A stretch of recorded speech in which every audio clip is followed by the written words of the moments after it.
Heaven is a divine gift to us that is given by grace. We're not going to get it because we are indeed righteous. We are getting it because God loves us. But again, we will not receive that promised land. We will not receive that gift of eternal life if we don't receive Jesus. So I want to give someone that opportunity today who is saying, I've never done that. I've never given my life to Christ. I don't know where I'm going to go after I die, but I see now that that is real and I want to believe.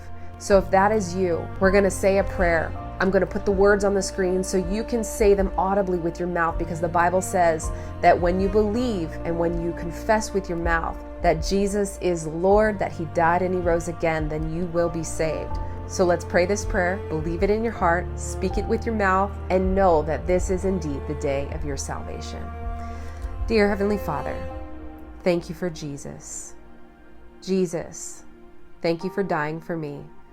I believe that you came, you died, and you rose again. I thank you that all of my sins are forgiven.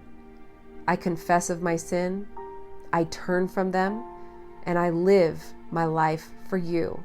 So I receive you now as Lord and Savior of my life. I belong to you, Jesus. I pray these things in Jesus' name. Amen.